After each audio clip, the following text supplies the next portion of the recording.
Bismillahirrahmanirrahim. Assalamualaikum warahmatullahi wabarakatuh. Hmm. Para pemirsa, para jemaah kembali bertemu di program podcast Muslim Produktif. Bagaimana yang telah kita bahas di sebelumnya bahwa di antara value ataupun nilai-nilai Islam disampaikan oleh Allah lewat Rasulullah Shallallahu Alaihi Wasallam, salah satunya adalah membuat orang-orang yang bersyahadat, yang tunduk kepada aturan Allah dan Rasul-Nya, menjadi manusia-manusia yang bermanfaat untuk orang lainnya. Salah satunya adalah menjadi manusia yang ataupun produktif. Nah, ada sebuah fenomena saya melihat dan alhamdulillah kita hadirkan pada sore hari ini. Sekarang saya sedang bersama seorang santriah dari keluarga pesantren, kemudian pesantren berapa tahun, dan yang luar biasanya dari pesantren itu langsung bisa menembus ke kampus yang sangat-sangat luar biasa, yaitu Institut Teknologi Bandung. Beliau masuk di Fakultas Astronomi, menjadi mahasiswa teladan juga, dan yang luar biasanya seorang hafidhoh, artinya hafal 30 juz Al-Quran. Kemudian yang luar biasa juga sekarang selesai dari ITB, sekarang mulai berkarir di dunia entrepreneurship, dunia bisnis global. Beliau sekarang sedang menjadi ataupun memegang pekerjaan menganalisa pasar untuk sebuah perusahaan global dari India. Dan yang luar biasanya sore hari ini hadir bersama kita, ini manggilnya kita Teh Gia, namanya Agial Fatihah Agial Sahwiyah. Ya, selamat sore Teh Gia. Sore. Nah, panggilannya Teh Gia. Teh Gia, terima kasih sudah datang, dan insya Allah sore hari ini akan berbagi untuk para santri terutama ya. Teh Gia kan termasuk orang di pesantren, kemudian masuk di pesantren yang jauh dari bapak ya, jauh dari keluarga, dan luar biasa.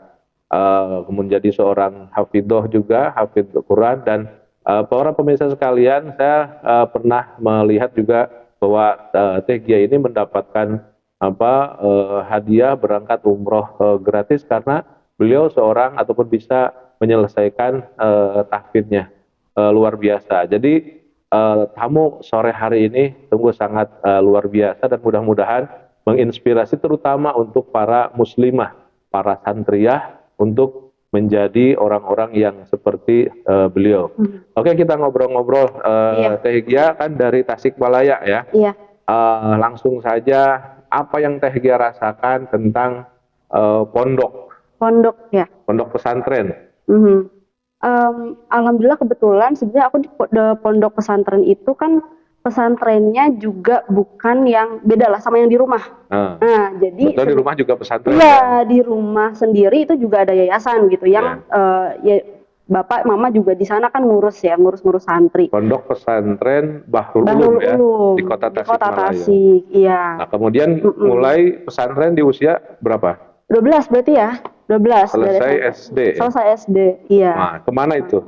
Ke namanya Pondok Pesantren Husnul Khotimah di Kuningan. Iya, Kuningan. Apa yang waktu itu dirasakan usia SD selesai masuk ke SMP, kemudian harus mengikuti kegiatan pondok yang sebegitulah gitu. Apa yang waktu itu dirasakan?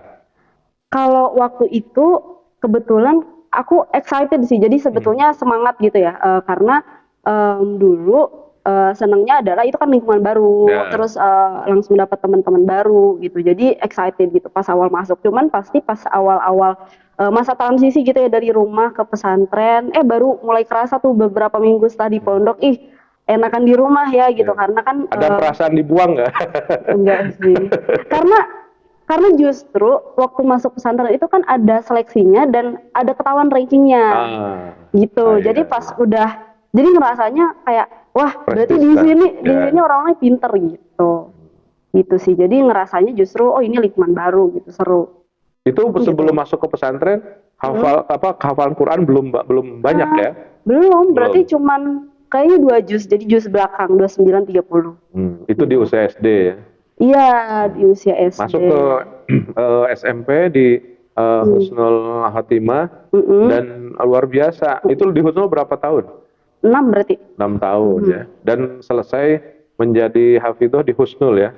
Iya, di Husnul. Apa yang waktu itu dirasakan ketika menghafal Quran itu kan banyak 30 juz.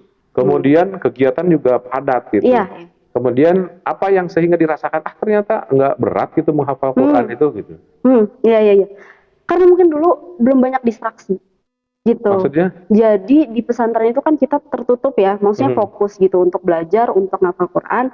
Dan aku bisa maksimalin waktu yang 24 jam itu bener-bener maksimal gitu. Jadi ada sekolahnya juga, cuman karena sekolahnya kan terintegrasi ya sama pesantrennya. Jadi kita belajar di sekolah itu masih bisa misalnya tipis-tipis lagi istirahat ngafal Quran deh gitu ya gitu. Karena memang satu lingkungan gitu. Jadi masih bisa fokus gitu. Bahkan kayaknya tuh dulu bingung juga kan mau ngapain lagi gitu selain belajar ngafal Quran. Dan kayaknya tuh dulu rata-rata ya tidur tuh cuma 4 jam, 5 jam. Sisanya memang untuk kegiatan-kegiatan tersebut karena belum banyak distraksi gitu. Iya. Jadi berarti memang kegiatannya sudah diarahkan untuk tahfidz juga. Betul. Ada nggak di pesantren itu yang juga 6 tahun tapi tidak hafidz? Oh banyak. Cuman kan memang targetnya itu 5 juz kalau nggak salah. Keluar dari adul adnanya ya minimumnya gitu. Minimum 5 juz tapi kita bisa sampai 30 juz ya. Iya, betul. Itu ada perasaan stres nggak ketika ngejar menjadi hafidhah 30 juz? Ada, tapi mungkin sebetulnya yang bikin stres adalah aku merasa ini tuh ngafal Quran tuh sesuatu yang harusnya mudah buat orang-orang yang mungkin dia sukanya belajar, gitu. Dia sukanya menghafal gitu. Jadi harusnya ini sesuatu yang gampang gitu. Jadi ketika misalnya orang lain ternyata udah start lebih awal. Jadi dari awal itu dia udah punya bekal hafalan yang cukup banyak gitu ya. Karena mungkin SD-nya juga terintegrasi sama Al-Qur'an atau lingkungan di rumahnya gitu. Jadi ada perasaan kejar-kejaran gitulah ya kayak kok aku belum bisa gitu. Sampai tapi itu menjadi motivasi ya. Iya gitu. Jadi motivasi gitu ya. Kayaknya harusnya bisa nih gitu. Akhirnya memang paling banyak itu ngejar hafalan pas SMA. Pas SMA. Iya, pas SMP-nya nggak terlalu, kayaknya cuma berapa. Terus kalau SMA kan lagi harus senang ke eksak ya, dunia eksak. Itu Pak nggak mengganggu ke hafalan kimia, fisika ataupun matematika atau sebaliknya? Enggak justru ya, nggak mengganggu, tapi justru sepertinya ada habit menghafal Quran itu juga jadi memudahkan menghafal yang lain gitu. Jadi berarti benar kalau ada yang mengatakan justru kalau tambah hafal Quran, pelajaran yang lain itu tambah mudah katanya, betul? Betul. Di aku betul itu. Terasa banget ya? Iya, terasa. Jadi kalau kita fokus menghafal Quran, ternyata hafalan-hafalan eksak yang lainnya juga semakin lebih mudah. Luar biasa. Iya, betul. Dan itu memang dirasakan ya? Iya, betul. Dan itu juga mungkin yang kemudian Teh Gia memiliki kesempatan sehingga bisa masuk di kampus favorit lah seperti ITB ya. Betul. Bagaimana cerita selesai dari pondok berhasil menjadi hafidhah, kok mau ataupun kok tertarik untuk masuk ke ITB? Nggak ke Al-Azhar ataupun ke Madinah gitu? Iya, sebetulnya itu kan belum ketahuan ya pas awal-awal itu potensinya kemana gitu. Tapi setelah dulu tuh ada tes IQ pas SMP gitu. Jadi setelah tes IQ dan dilihat nih ternyata potensinya bagusnya kemana. Mulai deh ekspor ke eksak gitu. Karena dulu justru pas SMP itu lomba-lombanya banyak di lomba keagamaan gitu. Jadi misalnya ada Olimpiade PAI sih dulu gitu. Jadi hafalan atau pelajaran agama lah gitu, sejarah dan segala macam. Terus pas SMA itu ternyata aku bisa di yang lain ya gitu. Ternyata eksak aku kuat. Terus bisa bahasa Inggris. Jadi makin mencoba. Dulu sempat lomba bahasa Inggris juga gitu. Jadi akhirnya makin ke umum aja deh gitu. Jadi eksak oke, bahasa Inggris juga oke ya? Iya, kebetulan. Itu dari SMA sih emang nyari-nyari kan akhirnya potensinya di mana. Berarti betul-betul hafalan Quran itu membangkitkan kecerdasan eksak dan juga bahasa gitu ya? Iya. Iya, karena kan dulu juga apa namanya tokoh-tokoh muslim kan nggak ada yang dia cuman ahli di satu kan. Ya, betul. Gitu. Multitasking ya. Iya, gitu. Jadi keahliannya banyak gitu. Jadi nggak cuman di agama misalnya ya, cuman belajar. Misalnya dia cuman tahu belajar fikih atau belajar apa ya filsafat gitu ya. Tapi ternyata orang-orang tuh juga belajar tentang dokter, tentang astronomi gitu kan, tokoh-tokoh dulu. Dan kayaknya dari situ sih, jadi dari belajar gimana dulu orang-orang muslim itu jadi pemikir, nah akhirnya ke bawah juga sih gitu. Nah, Tegia kan kalau berarti kan obsesi Tegia betul-betul detail dalam cara berpikir, menggali pikiran, itu yang mungkin dalam bahasa Al-Quran disebut dengan ulil albab gitu ya. Iya, betul. Itu di dalam Al-Quran ayatnya seperti apa? Oh iya, itu di surat Ali Imran. Jadi coba aku bacain dari yang ayat yang aku tahu ya. Bismillahirrahmanirrahim. Inna fi khalqis samawati wal ardi wa ikhtilafil laili wan nahari laayatin liulil albab. الذين يذكرون الله قياما وقعودا وعلى جنوبهم ويتفكرون في خلق السماوات والأرض ربنا ما خلقت هذا باطلا سبحانك فقنا عذاب النار. Maknanya apa itu? Nah, jadi aku coba urai dari ayatnya. Jadi Allah bilang kalau sebetulnya dalam fenomena-fenomena alam lah gitu ya. Jadi pergantian siang dan malam dan apapun yang terjadi di antara itu sebenarnya adalah tanda-tanda gitu bagi orang yang berpikir. Maksudnya kan dulu sebetulnya kalau kita ingat mungkin kisahnya Nabi Ibrahim dalam mungkin dalam mencari keberadaan Tuhan gitu. Kan sebetulnya itu nggak tiba-tiba ada ilham, oh ini adalah Allah yang menciptakan alam semesta ini, tapi dia mikir gitu. Kalau misalnya bintang itu bisa align, bisa sejajar tanpa bertabrakan gitu. Ada ruang gitu, ada space gitu di situ dan semuanya itu teratur gitu gerakannya.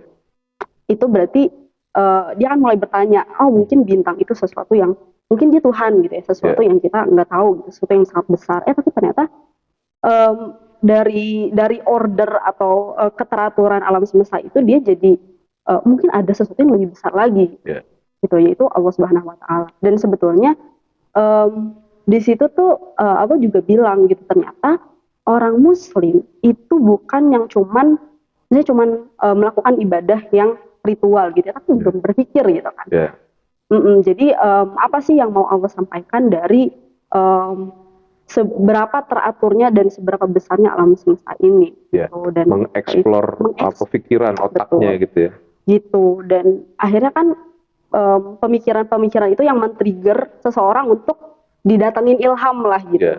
Jadi akhirnya aku ngerasa oh mungkin salah satunya yang memotivasi juga untuk masuk ke astronomi adalah dari ayat itu mungkin ya sebetulnya secara nggak sadar gitu ya. Jadi betul-betul align apa yang difikirkan, apa yang mungkin yang juga yang dibaca dengan obsesi melanjutin sekolah gitu ya.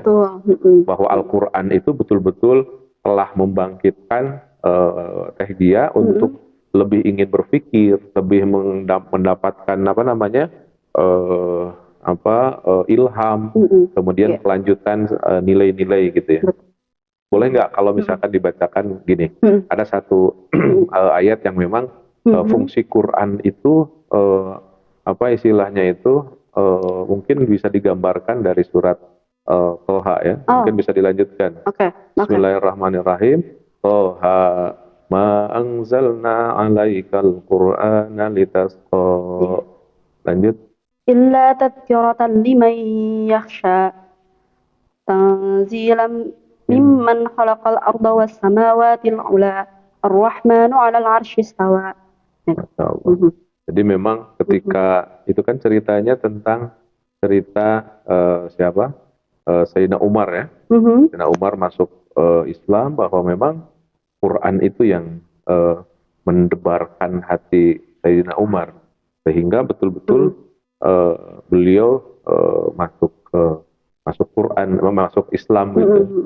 Jadi kemudian apalagi yang Tehgia rasakan bahwa Quran ini betul-betul menjadi trigger sehingga Tegia mudah jalan masuk ke etape belajar selanjutnya. Iya, iya. Dan nah ini menarik sih sebetulnya. Jadi tepat sebelum momen kelulusan SMA itu, sebetulnya di akhir tahun itu aku ikut lomba MTQ tafsir bahasa Inggris. Oh. Jadi mewakili Kabupaten Kuningan waktu itu di Jawa Barat. MKK atau iya, atau MTQ. MTQ kalau nggak salah gitu eventnya. Dan karena dulu orang tuh nggak kepikiran siapa lagi yang bisa yang hafal Quran minimal 10 juz dan bahasa Inggrisnya lancar gitu. Nah akhirnya memang langganan sih gitu udah 2 kali. Nah waktu itu yang susah adalah karena momennya lagi seleksi beasiswa masuk ITB gitu. Nah cuman pas masuk jadi sebelum masuk ITB itu kan kita seleksi beasiswa duluan justru. Jadi kita belum tentu dapat kampusnya nih, tapi kita seleksi beasiswa dulu dan waktu itu jadwal MTQ untuk di provinsi itu bertabrakan sama jadwal camp. Jadi jadwal learning camp-nya si beasiswa ini. Ke ITB? Iya. Itu beasiswa dari ITB atau dari pemerintah? Bukan, dari Rumah Amal Salman. Oh. Jadi Masjid Salman ITB itu kan ada lembaganya juga ya, zakat dan segala macam. Dan akhirnya karena bertabrakan nih jadwalnya, akhirnya aku coba ya udah nggak apa-apa deh direlain aja slot untuk seleksi aku. Aku fokus di MTQ ini karena nggak ada lagi kan yang ngegantiin gitu. Itu mewakili Kabupaten Kuningan. Padahal Tegia asli dari Tasikmalaya. Iya. Iya, menarik, lanjut. Nah waktu itu ditanyalah sama bapak kan, terus jadinya mau gimana? Soalnya sayang juga kan. Cuman ya udah aku bilang nggak apa deh Pak, itu slot untuk learning camp emang nggak apa-apa digantiin aja sama orang lain karena toh ini bukan seleksi masuk ke universitasnya gitu. Jadi nggak apa-apa gitu, siapa tahu aku bisa dapat jalur lolos tanpa seleksi gitu. Karena kan memang sebetulnya si seleksi beasiswa ini ngepersiapin seleksi untuk tes masuk gitu. Nah, akhirnya itu pas. Tapi jangan dulu dilanjutin, Tegia. Menarik nih. Kenapa? Para pemirsa, kita tunggu dulu, jawabannya luar biasa. Jadi ini hafal Quran, kemudian ada masalah, dan ternyata apa yang terjadi, kita jeda dulu sementara. Ya.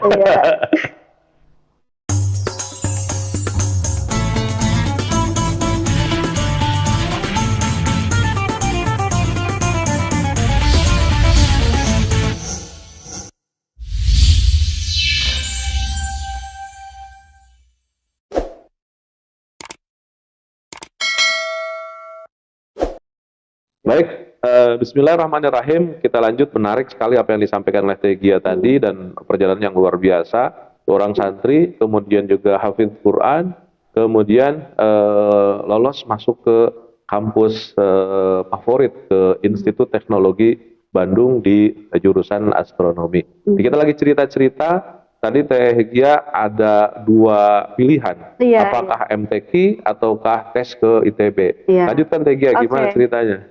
Iya, jadi kebetulan seleksi itu kan seleksi beasiswanya gitu. Dan di momen MTQ itu sebetulnya akan ada, jadi ada satu jadwal ketika aku masih di sana tapi udah selesai lomba gitu ya. Jadi masih di lokasi MTQ. Dan waktu itu kebetulan sama ayah juga, karena kan waktu itu bapak nemenin kontingen yang dari Tasikmalaya gitu. Jadi kita ketemu di sana pas hari pengumuman seleksi ITB yang jalur rapot gitu. Jadi kalau misalnya keterima jalur itu, aku nggak apa-apa nggak ikut learning camp yang tadi dari seleksi beasiswa karena tuh udah keterima, ya kan. Akhirnya pas di sana hari pengumuman itu bapak ikutan panik tuh, deg-degan kali ya gitu. Waktu MTQ? Iya. Waktu di ITB? Waktu MTQ. MTQ ya. Karena itu hari pengumuman, aku lupa untuk ngefoto nomor pendaftaran lah intinya gitu. Jadi nggak bisa ngelihat pengumumannya saat itu, tapi akhirnya dikabarin dari kakak tingkat, ini kamu lolos masuk ITB gitu. Jadi udah dapet nih di jurusan astronomi. Nah kebetulan astronomi itu jurusan yang aku pilih di pilihan kedua gitu. Jadi kalau seleksi kan kita punya beberapa pilihan ya gitu. Jadi sebetulnya ini jadi miracles juga sih, karena kan aku dikasih pilihan untuk mau MTQ apa tetap fokus seleksi beasiswa gitu. Cuman aku udah coba lepas dengan waktu itu mindset bahwa ya udah nggak apa-apa kalau misalnya emang nggak jodoh sama ITB juga pasti ada jalan yang lain gitu. Dan akhirnya ternyata lolos tanpa harus tes gitu. Masuk gitu. ke ITB. Itu pas hasil MTQ-nya gimana? Hasil MTQ-nya kebetulan nggak menang ya kalau di provinsi waktu itu. Jadi di kabupaten menangnya? Iya, di kabupaten. Jadi tapi alhamdulillah juga gitu kan. Yang penting bisa tampil waktu itu cukup lancar, walaupun sebetulnya part yang jadi challenge buat aku adalah hafalannya ini kan. Karena itu hafalannya ternyata 20 juz gitu yang diujikan. Jadi cukup banyak banget. Dan ada beberapa pertanyaan yang aku agak nggak terlalu kejawab, jadi harus dibantu sama juri. Tapi yang penting akhirnya bisa lanjut gitu kan, selesai. Dan alhamdulillah sih gitu, so far lancar-lancar aja. Jadi udah masuk ke sekarang, alhamdulillah MTQ-nya selesai, kemudian masuk ITB. Iya. Nah, apa yang Hijrah rasakan ketika dari Husnul 6 tahun, kemudian masuk ke ITB, kan ITB kampus kampus bebas lah gitu Iya. Apa yang dirasakan sehingga orang santri dari pesantren yang 6 tahun pesantren kemudian masuk ke ITB, kehidupannya kaget nggak di ITB? Kagetnya mungkin karena kita akhirnya nemu orang yang beda-beda gitu ya. Setelah di pesantren itu kan lingkungannya udah pasti homogen gitu, udah pasti semuanya muslim, semuanya dikasih sistem yang sama gitu. Nah, yang ngebedain adalah di sana kita nggak punya sistem gitu. Selain ya udah yang penting belajar, ada ujian, ada segala macam. Ada yang akhirnya memilih untuk ya udahlah kuliah aja gitu. Ada yang memilih kuliah tapi sambil organisasi. Itu di gitu, asrama apa di kos? Waktu itu asrama tuh cuma 1 tahun karena kan dapat beasiswa gitu. Jadi di beasiswa itu ada kegiatan lain juga gitu selain yang mendapatkan beasiswa itu sendiri gitu. Ada pembinaan. Di ITB itu kan ada ada Masjid Salman katanya kegiatan juga. Regia aktif juga masuk di situ. Iya, waktu itu cukup aktif bantu-bantu di Rumah Amal Salman juga sih. Jadi pernah part time gitu jadi copywriter sempet gitu beberapa bulan lah gitu, 6 bulanan. Jadi aku nulis konten di situ. Ketika tingkat berapa? Itu tingkat 2 masuk tingkat 3 gitu. Soalnya tingkat 1 tuh benar-benar fokus sama kegiatan pembinaan di pesantren. Itu fakultas astronomi? Jurusan astronomi. Fakultasnya? FMIPA. Oh, MIPA. Apa aja yang dipelajarin selama berapa 4 tahun ya? 4 tahun ya? Iya, cukup variatif sih, karena kan kita punya kebebasan ya tadi kata ayah kalau misalnya di pondok sama kuliah itu pasti beda gitu. Karena kalau pondok punya sistem yang harus ikut ini, kalau di kuliah bebas gitu, terserah mau ikut apa aja. Nah dulu pernah aku mau ikut, jadi pas awal-awal memang fokus belajar astronomi gitu ya di tingkat 2 gitu. Tapi ternyata pas mau masuk tingkat 3 itu ada COVID kan gitu. Jadi akhirnya kita semuanya belajar dari rumah lah gitu. Nah selama di rumah itu justru aku banyak explore. Walaupun eksplornya online gitu ya. Jadi aku ngeliat beberapa langkah ke depan lah. Jadi nggak cuman sekarang aku belajar astronomi, tapi nanti setelah lulus gitu, itu aku akan masuk ke dunia yang seperti apa gitu. Kan harus diperhitungkan juga. Nah dulu ternyata aku ngeliat potensi astronomi di Indonesia itu masih cukup jauh ya ternyata, karena ya masyarakatnya masih belum bisa diajak untuk berpikir betul. Jadi harus ada step-step yang dilalui dulu gitu. Jadi kayaknya untuk bisa berkarir di dunia astronomi di Indonesia itu belum cukup bagus, itu masih berat. Itu perasaan itu di Tehgia rasakan di semester berapa? Wah, itu kayaknya semester 4. Semester 4 masih awal ya. Artinya tahun kedua ya? Tahun kedua.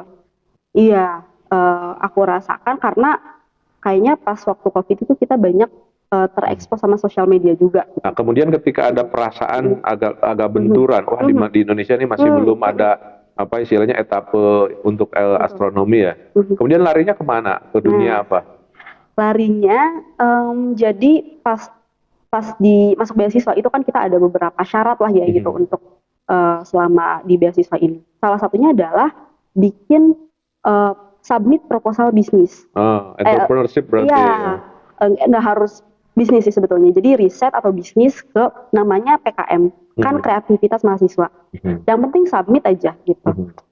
Terserah mau lolos atau enggak. Nah, kebetulan proposal aku lolos. Padahal kan itu tentang apa? Itu bisnis tentang produk gelas dari ampas kopi. Masya Allah. Gitu. Gelas dari ampas kopi. Iya. Gimana itu? Nah, ini cukup agak lucu sih ceritanya karena di tim kita itu semuanya memang niat nulis proposal untuk beasiswa. Kita nggak ada yang kepikiran untuk lolos untuk jadi bisnis gitu ya. Tapi, nah aku punya pendekatan yang cukup berbeda, walaupun ini memang kewajiban aja gitu ya. Tapi cobalah kita bikin ide yang setidaknya masih realistis, tapi kita benar-benar mikirin end to end-nya sampai gimana caranya BEP, gimana cara jualnya gitu ya. Itu gelas dari kampas kopi yang biasa itu? Iya. Maksudnya kopinya dikerasin gitu? Betul dikerasin. Oh, pakai bahan kimia gitu? Betul, pakai bahan kimia. Terus wangi dan ininya masih ada atau enggak? Nah, di prototipe kita sebetulnya udah nggak ada. Gitu, jadi enaknya kayak gitu. Tapi ternyata setelah sebulanan, 2 bulanan, oh masih ada nih, jadi ada bau kopi lagi, terus jadi agak lembab lagi gitu. Jadi memang secara prototipe itu belum layak juga sih, karena idenya kan sebetulnya kita desk research ya. Jadi benar-benar risetnya itu dari internet, dari jurnal-jurnal gitu. Cuman coba kita sikapi ini sebagai sesuatu yang serius lah, nggak apa-apa gitu. Tapi ternyata lolos gitu. Tapi itu berarti kan ngandelin bahan untuk pengeras ya? Betul. Itu apa ininya? Waktu itu kita coba pakai polimer gitu. Jadi ini sebenarnya bahan yang mungkin digunakan juga di gelas-gelas plastik gitu. Cuman yang udah food grade gitu. Oh iya. Iya. Luar biasa. Gitu. Itu kelas 2 tingkat 2 kuliah punya ide begitu dan sudah jadi sebuah proposal sangat luar biasa. Iya. Itu tingkat 2 pasca Covid, berarti apa yang dirasakan? Nah, yang dirasakan, seperti ada potensi nih gitu untuk masuk ke bisnis. Akhirnya memang pas Covid itu ada banyak kesempatan untuk belajar banyak hal gitu. Karena mungkin orang-orang transisi dari offline ke online, jadi banyak course online juga. Nah, aku waktu itu kan masih dalam tahap mencari gitu. Jadi di kampus juga walaupun aku bukan dari jurusan bisnis, kita tetap punya kesempatan untuk ngambil mata kuliah dari bisnis juga. Ada ngambil mata kuliah kewirausahaan sama financial planning. Berapa SKS tuh? Itu financial planning 3 SKS, masing-masing 3 SKS gitu. Jadi 6 SKS itu dari entrepreneur lah gitu. Akhirnya dari situ memang ke expose-nya ditambah juga lomba-lomba. Waktu itu aku sampai ke Bali kan. Kalau mohon maaf, kalau disertasi, kalau tesis Tegia tentang apa di astronomi itu? Kalau tesis, berarti skripsi ya gitu. Iya, mohon maaf, bukan tesis, skripsi. Iya, tesis S2 kan ya. Itu skripsi. Tentang sebetulnya aku membuktikan rumus model untuk gimana caranya suatu objek yang sangat masif gitu, dan itu sebetulnya lebih dari sebuah bintang. Jadi dia lebih dari bintang masanya gitu, lebih berat, tapi dia memanfaatkan energi yang sangat masif gitu, sehingga sampai di inti dari benda tersebut itu bisa menjadi sebuah black hole. Black hole itu bukannya yang pernah di teori Big Bang tentang diameter yang sampai 300 miliar tahun cahaya itu bukan? Oh, itu kalau teori Big Bang kan dia sebetulnya menceritakan gimana alam semesta itu bermula gitu ya.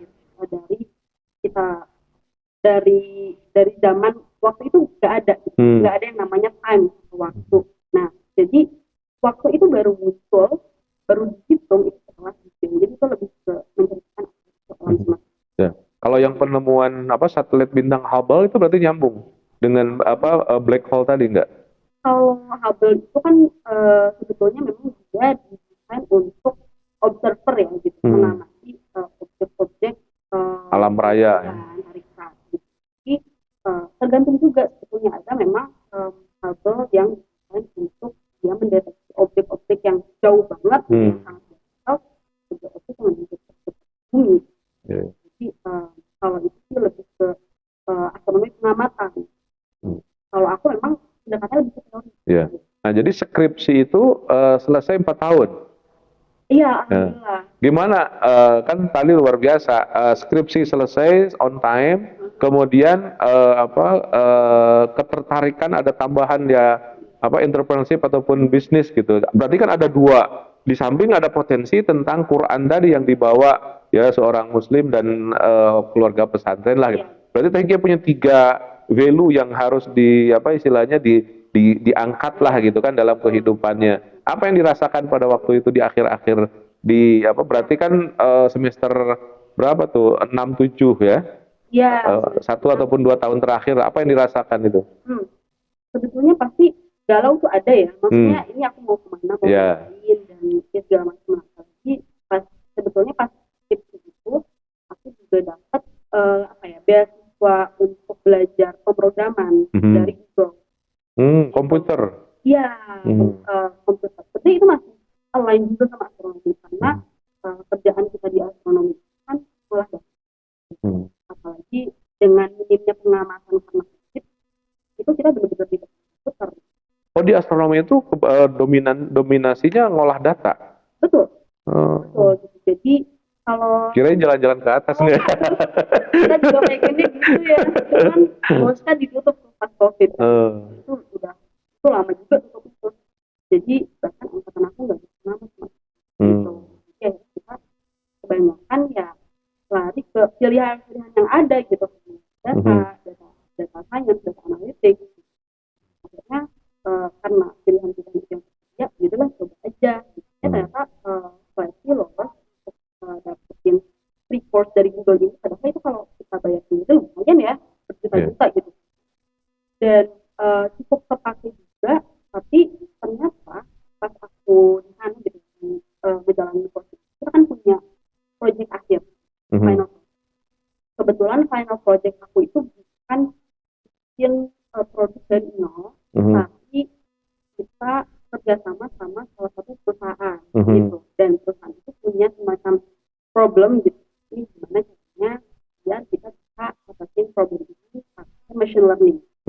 Gitu. Waktu itu perusahaannya partnernya adalah Traveloka. Gitu. Jadi gimana nih caranya biar kita bisa merekomendasiin hotel-hotel yang sesuai sama persona user. Gitu. Dan itu kan mesin ya yang bekerja pemrograman. Itu sih ya. Tapi sebenarnya setelah aku lihat lagi gitu, aku justru lebih suka mengaitkan hal-hal yang general gitu untuk solve problem. Karena ini problemnya adalah kan search engine atau yang rekomendasi lah, sistem rekomendasi di sebuah aplikasi. Kayak SEO lah ya? Iya, kayak SEO gitu. Nah, cuman aku juga mungkin punya hal dari sisi bisnisnya, dari sisi entrepreneurnya yang memang kalau engineer kan dia akan fokus untuk rumus atau misalnya teknik apa yang akan kita coba aplikasikan ke machine learning ini. Nah, kalau aku lebih ke gimana caranya biar solusi kita ini memang bisa nge-solve problem, bukan cuma masalah ini adalah teknologinya paling bagus paling apa gitu. Itu kalau itu nggak bisa nge-solve masalah itu kan gimana? Jadi akhirnya pendekatannya itu ternyata ini entrepreneur kan bisa. Luar biasa. Itu dan mungkin itu yang kemudian mengarahkan menjadikan Tegia diterima di perusahaan internasional ya, yang memang incas dalam dunia itu ya. Dan nanti kita lanjutkan, kita jeda dulu sementara. Sangat-sangat menarik dan endingnya nanti di part berikutnya, dan kita jeda dulu sementara.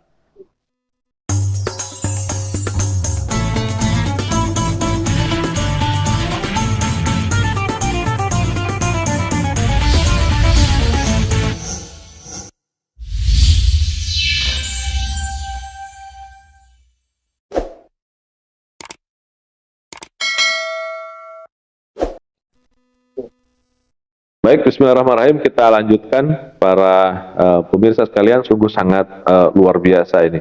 Pemikiran yang sangat-sangat cemerlang, kemudian arah hidup yang inspiring ya.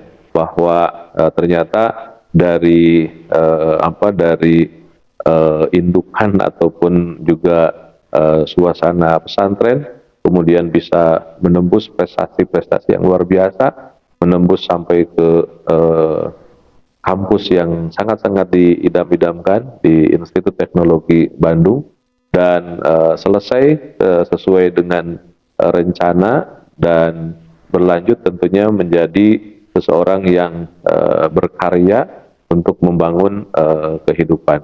Sehingga kita lanjutkan, terakhir selesai wisuda, kemudian Teh Gia masuk dan luar biasa di berkarir dulu, sekarang ya sudah 2 tahun ya, Iya, 2 di tahun. sebuah perusahaan internasional. Mungkin bisa cerita Teh Gia bagaimana step ketika lulus dari ITB kemudian masuk di pekerjaan yang sekarang digeluti.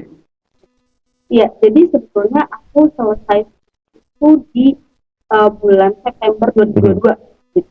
Cuman karena ya ada masalah administrasi lah yang harus diselesaikan, dan kebetulan aku selesai baru dapat jadwal untuk sidang itu lewat dari deadline untuk wisuda Oktober.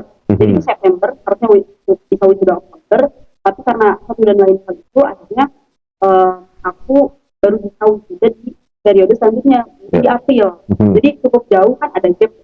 Nah, memang selama itu udah banyak nyari di job fair gitu. Karena alhamdulillah dari program yang dari Google itu mereka juga ngasih kesempatan gitu untuk ada lowongan-lowongan khusus lah gitu, untuk alumni dari program Google gitu.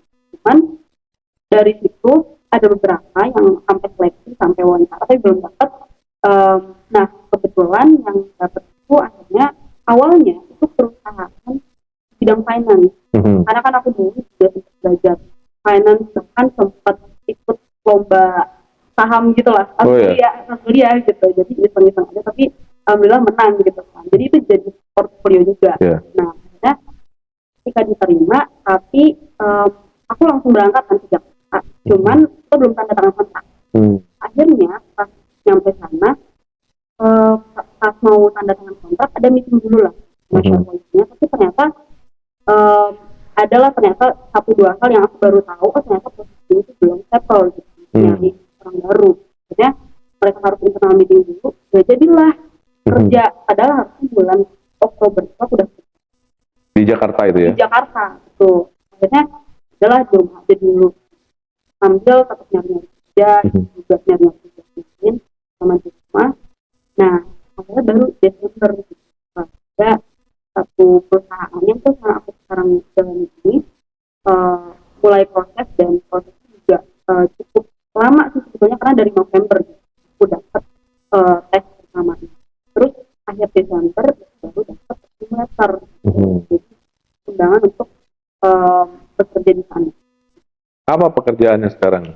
Sekarang itu karena kan aku interview bisnis ya, alhamdulillah dapat di riset pasar, jadi fun fact sebetulnya kan aku belum yakin gitu awalnya kalau aku akan jadi researcher di sana. Dulu pas daftar itu pengen data analis, karena kan aku punya bekal data lah. Tapi ternyata mereka lebih melihat potensi aku di bisnisnya gitu.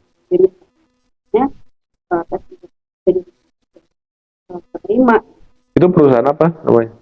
Itu namanya perusahaannya namanya Neurosense. Perusahaan dari negeri mana? Dari India. Oh, India. Gitu.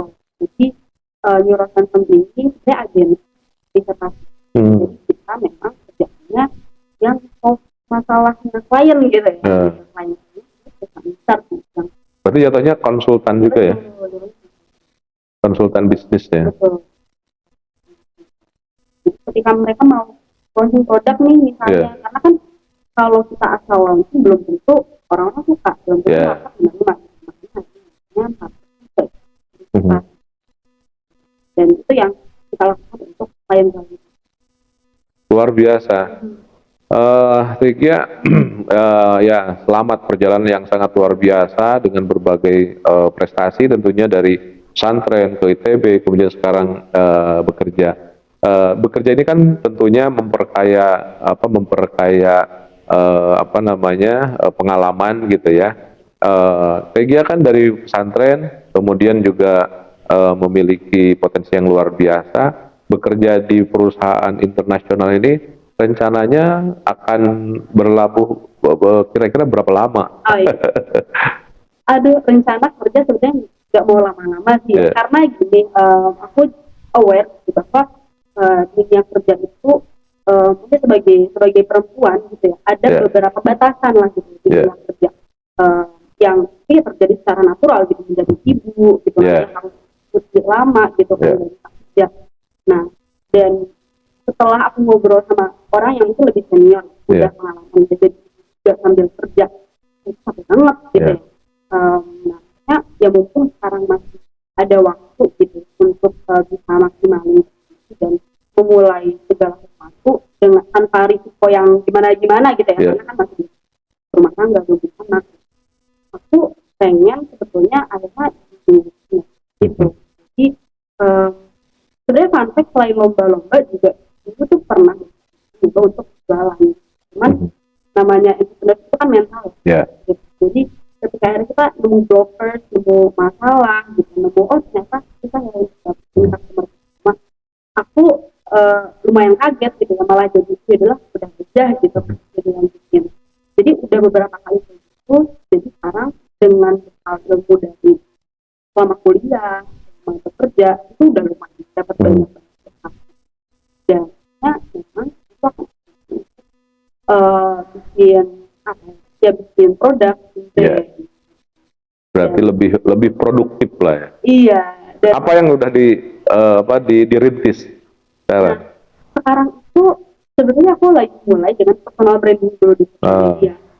Jadi, personal branding dari Tegia atau dari perusahaan? Dari aku sendiri ya.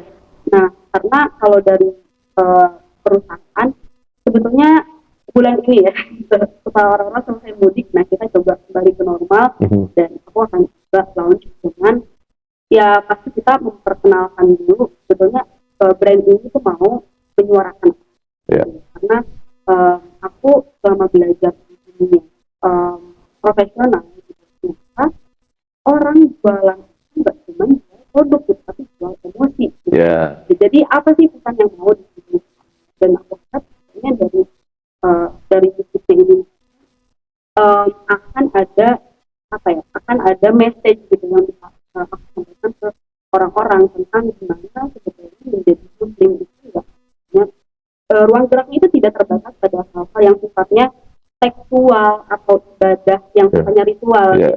Dogmatis ya. Betul. Jadi muslim itu ternyata mikir, diajar banyak membaca, banyak mengajarkan sesuatu, karena ternyata Quran itu nggak disuruh sholat, nggak disuruh apa gitu ya, tapi disuruh membaca.